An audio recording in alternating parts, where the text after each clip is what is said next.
Hello friends, concept class की इस नई वीडियो में आपका स्वागत है। इस वीडियो में हम क्लास 12th की हिस्ट्री का चैप्टर 1 पढ़ने वाले हैं, जिसका नाम है ईंटें, मनके व हड्डियाँ। ये जो वीडियो है एमसीक्यू फॉर्मेट में नहीं रहेगी। ये वीडियो पूरी डिस्क्रिप्टिव फॉर्म में रहेगी, जिसमें मैंने 10 क्वेश्चन रखे हैं, जिसको आप लोगों को पढ़ने के बाद आपका ये चैप्टर तो अच्छे से रिवाइज हो ही जाएगा। साथ साथ आपको क्वेश्चन को कैसे लिखना है उसका एक बेसिक स्ट्रक्चर भी मिल जाएगा। तो चलिए शुरू करते हैं और रिवाइज करते हैं। तो पहला ही क्वेश्चन है, हड़प्पा सभ्यता की नगर नियोजना की प्रमुख विशेषताओं का विस्तृत वर्णन कीजिए। आप लोगों को पता है कि हड़प्पा सभ्यता काफ़ी डेवलप और काफ़ी प्लान थी, तो उसकी जो नगर नियोजन थी, सिटी प्लानिंग थी, उसकी मेन विशेषताओं का आपको वर्णन करना है। तो इस तरीके से आपको लिखना है कि हड़प्पा सभ्यता की नगर योजना अत्यंत विकसित और वैज्ञानिक थी, जो उस समय की उन्नत सोच को दर्शाती है। मतलब काफ़ी अच्छी साइंटिफिक तरीके से उन्होंने अपने पूरे सिटी को प्लान किया था। तो कैसे कैसे किया था वो 5 बातें हम समझते हैं। सबसे पहले था ग्रिड पद्धति। तो जो सड़कें थी आपकी, वो ग्रिड पद्धति में होती थी। इस तरीके से आपकी सड़कें हुआ करती थी, जो आपको 90 डिग्री पर काटा करती थी।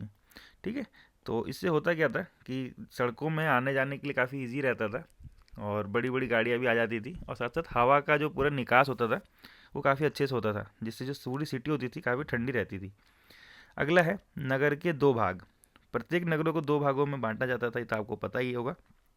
ऊंचा भाग, जिसे दुर्ग या सिटाडेल कहते थे, जो वेस्ट में होता था, और निचला भाग जो आवासीय क्षेत्र होता था। तो जो वेस्ट में हुआ करता था आपका, नगर दुर्ग हुआ करता था, जिसको जहाँ पे इम्पोर्टेंट जो पर्सन हुआ करते थे वो लोग रहा करते थे, और बाकी की जो आम जनता होती थी वो निचला आवासीय क्षेत्र में रहा करती थी। ठीक है। अब अगला जो है ईंटों का प्रयोग। तो जो हड़प्पा की सभ्यता के जो लोग थे, वो लोग वहाँ से हम लोगों को पकी हुई ईंटें मिली हैं। ठीक है।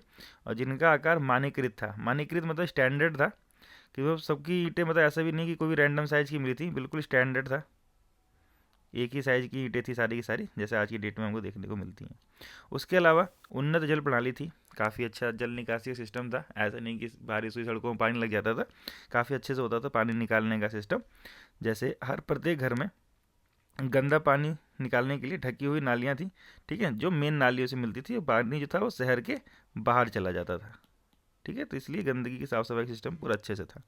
अगला पांचवा जो हम लोगों को समझना है, सामाजिक भवन। मतलब हम लोगों ने देखा है कि हड़प्पा की बड़े बड़े, जैसे मोहनजोदड़ो हो गया, लोथल हो गया, वहाँ पे काफ़ी बड़े बड़े सार्वजनिक भवन देखने को मिलते हैं, जैसे विशाल स्नानागार, अन्नागार और सभा भवन नगर की विशेषताएं थी। ठीक है। तो ये एक स्टैंडर्ड सा क्वेश्चन आपको लिखना है। इसमें थोड़ा थोड़ा और आपको ऐड करके थोड़ा क्वेश्चन को बड़ा करके लिखना है। अगर 8 नंबर में आ जाता है क्वेश्चन तो, या 4 नंबर में भी आता है, तो आप इतना लिख दोगे तो अच्छे नंबर आपको मिल जाएंगे। ठीक है। तो इन सब बातों से हमें समझ में आता था कि हड़प्पा सभ्यता की नगर प्रबंधन अत्यंत सुव्यवस्थित था। तो पहले आपको छोटा सा इंट्रोडक्शन दिया है, और एक लास्ट में एक लाइन लिख के, मतलब इसको थोड़ा सा और 2 लाइन करके आप इसको कंक्लूजन करके ख़त्म कर सकते हो, और इस तरीके से आप लिख सकते हो। तो ये आपका पहला क्वेश्चन हो गया। पहली ग्रिड पद्धति, नगर के 2 भाग, ईंटों का प्रयोग, उन्नत जल निकासी प्रणाली और सार्वजनिक भवन। अगला क्वेश्चन, हड़प्पा सभ्यता की आर्थिक व्यवस्था का विस्तार से वर्णन कीजिए। तो हमें पता है कि जो हड़प्पा सभ्यता थी वो काफ़ी डेवलप थी, अभी हमने पीछे पढ़ा था, विकसित थी, और बाहर के देशों के साथ भी इनका ट्रेड हुआ करता था। तो इसीलिए इनकी इकोनॉमी की एक, मतलब विस्तार से वर्णन करना है, ये हमको इस क्वेश्चन में लिखना है। काफ़ी जनरल से क्वेश्चन है, जिसको मतलब आप सही से पढ़ लोगे तो चैप्टर तो रिवाइज होगा ही। साथ साथ आपके अगर इस तरीके के क्वेश्चन आएंगे, थोड़ा बहुत घुमा के भी आएगा, तब भी उसमें आप इसको ऐड कर सकते हो इन पॉइंट को, तो आपका क्वेश्चन बन जाएगा। तो अर्थव्यवस्था को समझते हैं। तो जो आर्थिक आर्थिक आर्थिक सभ्यता, हड़प्पा सभ्यता की आर्थिक व्यवस्था कृषि, पशुपालन, शिल्पकला और व्यापार पर आधारित थी। पहले कृषि को समझते हैं। कृषि में ये लोग क्या करते थे, गेहूं और जौ उगाते थे। कपास की खेती के प्रमाण मिलते हैं, और सिंचाई की व्यवस्था थी। ठीक है। कहीं कहीं पे जगह पे जुते हुए खेतों के प्रमाण मिलते हैं, हल और बैल के साक्ष्य भी मिलते हैं। तो जिसे हम ये कह सकते हैं कि कृषि आधारित व्यवस्था थी, जहाँ पे गेहूं और जौ मुख्य फसलें थी। अगला है पशुपालन। यहाँ के लोग गाय, भैंस, भेड़, बकरी पालते थे। ठीक है। और जो अलग अलग तरीके से यूज़ करते थे जानवरों का, जैसे आज यूज़ करते थे दूध के लिए, मांस के लिए, या एनिमल पावर के लिए ना, परिवहन में सहायक होते थे, खेती में सहायक होते थे, इस तरीके से। अगला है शिल्प उद्योग। शिल्प उद्योग काफ़ी इनका इंपॉर्टेंट था, काफ़ी सारे मुहरें हमको मिलती हैं, जो मनके, मुहरे, मिट्टी के बर्तन, तांबे और कांसे के औजार बनते थे। ठीक है, तो शिल्पकार विशेष मोहल्लों में रहते थे। जो शहर जो पूरा का पूरा आपका शहर होता था उसमें एक खास जगह होती थी जहाँ पे रहते थे अपने ग्रुप बना के। व्यापार की बात करते हैं। आंतरिक और बाह्य व्यापार दोनों विकसित थे। हड़प्पा के अलग अलग शहरों के बीच में भी ट्रेड हुआ करता था और बाहर के देशों से भी ट्रेड हुआ करता था। जैसे मेसोपोटामिया से व्यापार के प्रमाण मिले हैं। वस्तु विनिमय प्रणाली पर आधारित थी। बार्टर सिस्टम चलता था, मतलब सामान के बदले आपको सामान दिया जाता था। ठीक है, जैसे आपके पास कोई सामान है, उसके बदले आपने ट्रेड किया और कोई दूसरा सामान ले लिया। ठीक है, तो इस तरीके से आपका बार्टर सिस्टम चलता था। तो इस तरीके से हम ये कह सकते हैं कि हड़प्पा सभ्यता की व्यवस्था बहुत मजबूत और संगठित थी, पूरा एकदम अच्छे से ऑर्गेनाइज थी। नेक्स्ट क्वेश्चन, हड़प्पा सभ्यता के धार्मिक विश्वासों का वर्णन कीजिए। धार्मिक विश्वास भी काफ़ी इंपॉर्टेंट है। अभी हम लोगों ने नगर नियोजन देखा, फिर हमने अर्थव्यवस्था देखी, अब हम धार्मिक विश्वास देखते हैं कि वो भगवान में किस तरीके से मानते थे। तो इन सारी बातों की जो जानकारी है हमें धार्मिक विश्वासों की, ये हमें मुहरों, मूर्तियों और पुरातात्विक अवशेषों से मिलती है। पहली जो मतलब हमको मूर्ति मिलती है, मातृ देवी की मूर्ति मिलती है, जिससे हमको ये समझ में आता है कि वो मातृ देवी में स्त्री मूर्तियों की पूजा करते थे। मतलब महिलाओं का भी काफ़ी मतलब इक्वल रोल हुआ करता था, ऐसा हम समझ सकते हैं। पशुपति महादेव की एक हमको सील मिलती है, एक मुहर है जिसमें योगासन पर बैठे त्रिमुखी देवता है जिनको पशुपति शिव से जोड़ा जाता है। अगला, पशु पूजा हुआ करती थी। बैल, गैंडा, हाथी पशुओं का धार्मिक महत्व था। उसके अलावा हम लोगों ने काफ़ी सारे मुहरे ऐसी भी देखी जिनमें वृक्षों की फोटो है। तो हम ये समझ सकते हैं कि वृक्ष और प्रकृति की पूजा भी करते थे। पीपल जैसे पेड़ों की पूजा हुआ करती थी। और विशाल स्नानागार है। विशाल स्नानागार से हम ये समझ सकते हैं, जो मोहनजोदड़ो में मिला है, कि यहाँ पे कोई धार्मिक अनुष्ठान हुआ करता था तो बहुत सारे लोग कॉमनली स्नानागार में नहाया करते थे। ठीक है, और उसके बाद से फिर वो पूजा पाठ या जो भी आपका इवेंट हुआ करता था, आपके इवेंट में पार्टिसिपेट किया करते थे। ठीक है ना, तो कोई भी इवेंट होगा तो उसमें आपको पहले नहाना धोना पड़ेगा, तो वो विशाल स्नानागार से हमको चीज़ें समझ में आती हैं। तो आप इस तरीके से ये समझ सकते हैं कि हड़प्पा सभ्यता के जो लोग थे वो ज़्यादातर प्रकृति की पूजा करते थे ना, प्रकृति की पूजा करते थे। और ये सारी बातें जैसे माता देवी की पूजा, पशुपति महादेव, पशु पूजा, वृक्ष, प्रकृति पूजा, विशाल स्नानागार, इन सारी चीज़ों से हमें धार्मिक विश्वासों का पता चलता है। अगला क्वेश्चन आपका आ जाता है जिसमें आप लोगों को ये बताना है कि हड़प्पा सभ्यता के पतन के कारणों का विस्तार कीजिए। ये भी काफ़ी क्वेश्चन है जो आता रहता है टाइम पे। 4 नंबर में आ सकता है, 2 नंबर में आ सकता है, टिक द करेक्ट में भी ये क्वेश्चन आ सकता है एमसीक्यू में। ठीक है, तो इसको समझना सही से। तो हड़प्पा सभ्यता के पतन के कोई एक कारण नहीं था, कि ऐसा नहीं माना जाता है कि हड़प्पा सभ्यता का बहुत सारे कारण, मतलब कोई एक कारण यही था बिल्कुल एग्जैक्ट। अलग अलग जो साइंटिस्ट हैं या जो भी आगे पुरातत्ववेता हैं वो अलग अलग कारणों को जिम्मेदार मानते हैं। जैसे जलवायु परिवर्तन, बारिश की कमी हो गई, सूखे की स्थिति आ गई जिससे इनकी खेती और काफ़ी सारी चीज़ें थी वो नदियाँ सूख गई, तो इस वजह से इनका पतन हो गया धीरे धीरे। नदियों का मार्ग परिवर्तन, सरस्वती नदी के सूखने से खेती जीवन प्रभावित हुआ। और नदियाँ जो थी पहले ऐसे बहा करती थी, मतलब बता रहा हूँ ऐसे ही, उनका रास्ता चेंज हो गया, मतलब इस तरीके से पहले बहा करती थी अब इस तरीके से कहीं और बहने लगी। तो ये सारी चीज़ें, बाढ़ आ गई, ये भी माना जाता है कि बार बार आने वाली बाढ़ से नगर नष्ट हो गए।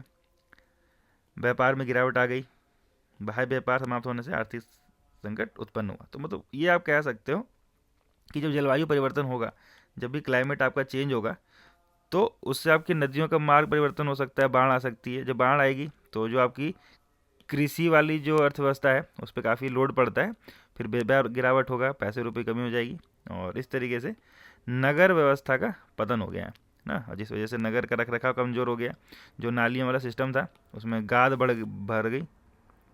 ठीक है, तो गाद भर गई, जो आप लोगों को ने पढ़ा होगा अपनी बुक में। तो ये सारी चीज़ें हैं जिस वजह से हड़प्पा सभ्यता का धीरे धीरे पतन हो गया। नेक्स्ट क्वेश्चन करते हैं। लिखा है, हड़प्पा सभ्यता को एक नगरीय सभ्यता क्यों कहा जाता था। हड़प्पा सभ्यता एक नगरीय व्यवस्था थी जिसके बारे में मैंने पढ़ा था, नगर नियोजन पहला ही क्वेश्चन था हमारा। तो इसको हम नगरीय सभ्यता क्यों कहते हैं, तो इसका क्वेश्चन समझते हैं। हड़प्पा सभ्यता को नगरीय सभ्यता इसलिए कहा जाता था क्यों, क्योंकि पहली बात, नगर सुव्यवस्थित योजना पर आधारित थे, जो हमने पहले क्वेश्चन में देखा। पक्के मकान व सड़कें थी। अगर हम गांव की बात करते हैं तो गांव में इस तरीके से पक्के मकान सड़कें नहीं होती, घास फूस होती है, उसके घर बनते हैं, मतलब वैसे इतना अच्छे से प्लान नहीं होता वो। विकसित जल निकासी प्रणाली थी, मतलब पानी निकालने की पूरी व्यवस्था अच्छी थी। सिटी में अभी भी देखेंगे तो सीवर लाइन होती है, नालियाँ होती हैं जिससे पानी अच्छे से निकलता है। उसके अलावा व्यापार और शिल्प उद्योग उन्नत थे, ट्रेड हुआ करता था, और ट्रेड इंटरनल तो होता ही था, साथ साथ एक्सटर्नल भी हुआ करता था। तो इससे आप ये समझ सकते हैं कि गांव में इतना ट्रेड नहीं होता है, तो अगर विदेशों से ट्रेड हो रहा है, अगर इंटरनल काफ़ी अच्छा ट्रेड हो रहा है, तो हम ये कह सकते हैं कि नगरी सभ्यता थी।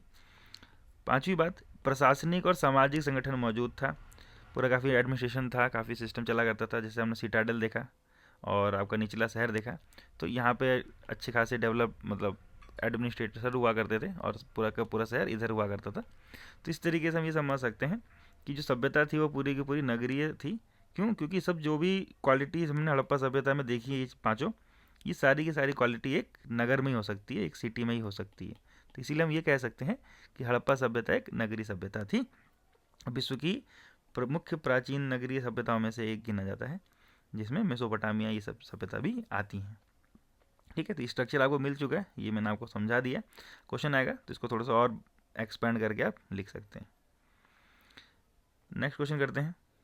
कहता है नेक्स्ट क्वेश्चन, हड़प्पा सभ्यता में शिल्प उत्पादन का विस्तृत वर्णन कीजिए। शिल्प उत्पादन जो मैंने आप लोगों को पहले क्वेश्चन दूसरे क्वेश्चन में बताया था, इकोनॉमिक एक्टिविटी में था ये, कि मुहरें बनती थी, मनके बनते थे, और ये सारी काफ़ी सारी चीज़ें हुआ करती थी, तो वो सारी सारी शिल्प उत्पादन में आ जाता है।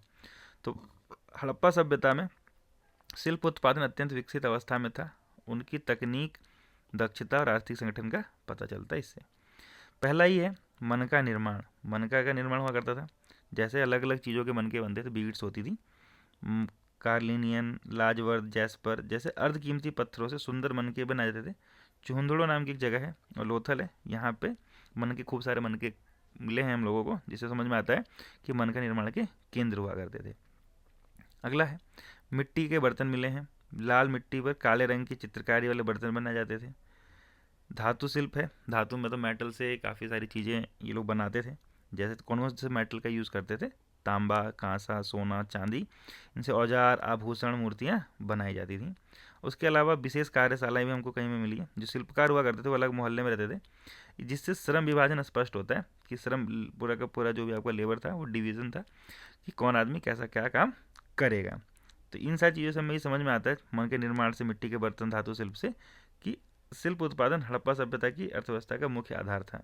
तो पहला तो कृषि हुआ करता था, उसके अलावा आपका शिल्प भी हुआ गया।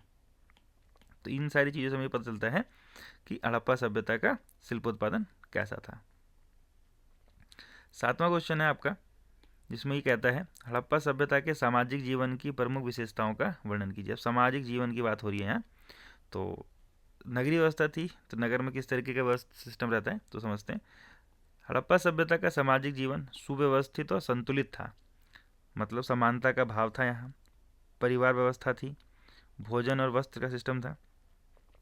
तो समानता के भाव में मन को मकानों का आकार और निर्माण में अधिक भेदभाव नहीं दिखाई देता था। लगभग सब कुछ एक कॉमन ही मतलब मकान देखने को हमको मिलते हैं। परिवार व्यवस्था थी, संयुक्त परिवार है ऐसा माना जाता है, मतलब संभावना है कि संयुक्त परिवार हुआ करता था। भोजन और वस्त्र की बात समझते हैं। यहाँ पे लोग क्या खाते थे? गेहूँ, जौ, दूध, मांस का सेवन किया जाता था। लोग सूती कपड़े पहने करते थे। ये उनके जीवन की बात हो रही है। उसके अलावा आभूषण पहनते थे। आभूषण में पुरुष और स्त्री दोनों लोग आभूषण पहनते थे। मनोरंजन के लिए पासे, खिलौने और संगीत के प्रमाण मिलते हैं। तो इस तरीके से हमें समझ में आता है कि ऐसा कोई समाज जहाँ पे लोग पुरुष, स्त्री पुरुष दोनों कॉमन देखने दिखते हैं, मनोरंजन होता है, पास एक खिलौने, खेल कूद के साक्ष्य मिल रहे हैं हम लोगों को, खाने पीने में भी काफ़ी सारी चीज़ें हैं, परिवार व्यवस्था है। तो इन सारी चीज़ों से हमें समझ में आता है कि यहाँ की जो व्यवस्था थी एक सभ्य और संगठित प्रकृति थी। ठीक है, तो ये आपका हड़प्पा सभ्यता का सामाजिक आपका स्वरूप हो गया। आठवां जो क्वेश्चन है, कहता है हड़प्पा सभ्यता की कृषि प्रणाली का विस्तार से वर्णन कीजिए। अब जो खेती हम लोगों ने देखी थी, तो खेती का हमको लोगों को काफ़ी समझाना है। तो जो खेती हुआ करती थी काफ़ी उन्नत प्रकार की हुआ करती थी और वैज्ञानिक थी। मुख्य फसलों की अगर बात करें तो यहाँ गेहूँ, जौ, चना, मटर, कपास उगाया जाता था। सिंचाई व्यवस्था भी काफ़ी अच्छी थी। नदियों और बारिश के पानी से सिंचाई हुआ करती थी। ये पूरे का पूरा सिंधु घाटी सभ्यता भी इसको कहा जाता है। तो जो सिंधु की जो सारी नदियाँ हैं, झेलम, चेनाब, रावी, ब्यास, सतलुज, ये सारी की सारी जो नदियाँ हैं, उनके आसपास ही सभ्यता लगभग डेवलप हुई है। तो नदियों के पानी से काफ़ी अच्छी सिंचाई होती थी। हल का प्रयोग होता है, कालीबंगा में हल चलाने की प्रणाली मिले, मतलब हमको जुते हुए खेत मिले, जो जैसे खेत को जोतते हैं तो लंबी लंबी सी लाइन हो जाती है, तो इस तरीके के साक्ष्य हमें वहाँ मिले हैं। भंडारण के लिए हमें अन्नागारों में अन्न संग्रह किया जाता था, इसके साक्ष्य मिले हैं मोहनजोदड़ो से। ठीक है, तो इस तरीके से हम ये कह सकते हैं कि कृषि सभ्यता की आर्थिक स्थिरता का मुख्य आधार थी, इम्पॉर्टेंट था। तो ये हो गया आपका कृषि प्रणाली का सिस्टम। जैसे मुख्य फसलें आपने बता दी, सिंचाई व्यवस्था के बारे में बताया, हल का प्रयोग मिला है कालीबंगा से, ये हमें समझ में आ गया। भंडारण होता था, अन्नागार के साक्ष्य मिले हम लोगों को मोहनजोदड़ो से। तो इस ये जो मैंने आपको 4 पॉइंट बताए हैं, इसको आप थोड़ा सा और डेवलप करके, मतलब काफ़ी इसको एक्सपेंड करके आप अच्छा सा क्वेश्चन बना सकते हैं। ये छोटा सा आपका रिवीजन टाइप का हो गया, आपको माइंड में क्या रखना है इससे आपको समझ में आ जाएगा। 9th क्वेश्चन है, कह रहा है हड़प्पा सभ्यता के लेखन प्रणाली की विशेषता का वर्णन कीजिए। अब खेती हमने देख ली, नगर देख लिया, शहरी सिस्टम था, तो अब लिखते पढ़ते कैसे थे उसके बारे में जानना है। तो हड़प्पा सभ्यता की लिपि अब तक पूरी तरीके से पढ़ी नहीं जा सकी है, हम लोगों ने इसको बिल्कुल पढ़ नहीं पाए, काफ़ी सारे इसमें वर्ड हैं, काफ़ी सारी प्रॉब्लम्स हैं, जिस वजह से इसको समझने में काफ़ी दिक्कत हुई है। फिर भी इसके कुछ महत्वपूर्ण लक्ष्य जो हैं वो समझते हैं। पहले चित्रात्मक लिपि है, चिन्ह चित्रों के रूप में मिले बनते हैं, चिन्ह हैं हमको देखने को मिलते हैं। उसके अलावा अगला अगर हम देखते हैं दूसरा पॉइंट, संक्षिप्त लेख है। अधिकांश लेख थे बहुत छोटे छोटे हैं, 8, 10, 4, 5, मतलब इस तरीके से छोटे छोटे ही आप लोगों को वर्ड देखने को मिलते हैं। मतलब ऐसा कोई, जैसे मैं आपको पढ़ा रहा हूँ, इतने लंबे लंबे वॉक सेंटेंसेस लिखे हुए हैं, लेकिन हड़प्पा सभ्यता में इतने लंबे लंबे कोई सेंटेंसेस नहीं देखने को मिलते हैं। अगला हम लोगों को ये समझ में आता है कि दाएं से बाएं लिखी जाती थी, राइट से लेफ्ट लिखी जाती थी, लिखने की समानता दाएं से बाएं थी। मुहरों का प्रयोग, मुहरों पर भी इनका प्रयोग हम लोग को देखने को मिलता है, जो मुहरें हम लोगों को मिलती थी अलग अलग तरीके की, उस पर भी कुछ ना कुछ लिखा रहता था। तो पट्टियों और बर्तनों पर लिखी हुई लिपि हुआ करती थी। इससे हमें ये समझ में आ रहा है कि प्रशासन और व्यापारी नियंत्रण पर का संकेत मिलता है। तो लेखन प्रणाली क्या थी, कैसे थी, इतना हमको समझ में नहीं आया, लेकिन आप इस तरीके से ही समझ सकते हैं कि जो यहाँ पे लिटरेसी थी, साक्षरता थी, वो काफ़ी कम रही हुई होगी, क्योंकि जितना सारे चीज़ें हम लोग चित्रात्मक लिपि संक्षिप्त लेख लिख रहे हैं, तो काफ़ी कम लोग इसको समझ पाते होंगे। ठीक है ना, तो लिखने पढ़ने का यहाँ पे उतना कोई इंपॉर्टेंस नहीं हुआ होगा, ऐसा समझ सकते हो आप लोग। तो ये आपका हो गया लेखन प्रणाली, जिसको आज तक हम लोगों ने पढ़ नहीं पाया है।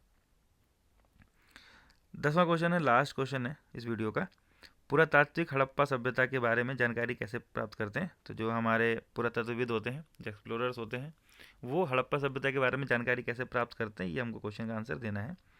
तो इसका आंसर पहला हो जाएगा उत्खनन से, जो हम नीचे खदते हैं, खुदाई करते हैं, नगरों का, मकानों का, कब्रों की खुदाई करते हैं, उनसे अलग अलग चीज़ें हमको मिलती हैं, तो पता चलता है कि हड़प्पा सभ्यता कैसी थी, क्या थे, क्या लोग खाते थे, पीते थे, या जो भी हमने ऊपर जानकारी अभी तक पढ़ी है उसके बारे में जानकारी मिलती है।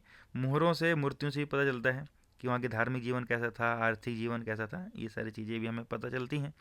मिट्टी के बर्तन और औजार हमें पता चले कि दिन नॉर्मल ज़िंदगी में किस तरीके की चीज़ों का यूज़ करते थे, टेक्निक क्या थी उनकी, ये सारी चीज़ें।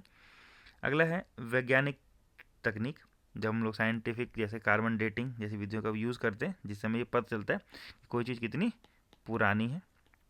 तो इस तरीके से हम ये कह सकते हैं कि अलग अलग स्रोतों से हम लोग हड़प्पा सभ्यता के बारे में जानकारी देखते हैं और एक संपूर्ण तस्वीर उभरती है, अलग अलग चीज़ों को मिलाते हैं, तो एक पूरा का पूरा टोटल चीज़ हमको पता चलती है कि हड़प्पा सभ्यता कैसी हुआ करती थी। ठीक है, तो ये मैंने आप लोगों को 10 क्वेश्चन आपको समझा दिए हैं अच्छे से। आप इस वीडियो को एक बार और देख लेना, तो जो बातें हैं वो अच्छे से आपके दिमाग में याद हो जाएंगी। अगर आप बस ये 10 वीडियो भी आप लोग देख लेते हो, तो इस हड़प्पा सभ्यता से अगर कुछ क्वेश्चन आएंगे आप लोगों के, तो वो बिल्कुल आपकी गलत नहीं होंगे और आप ईजिली इनको कर लोगे।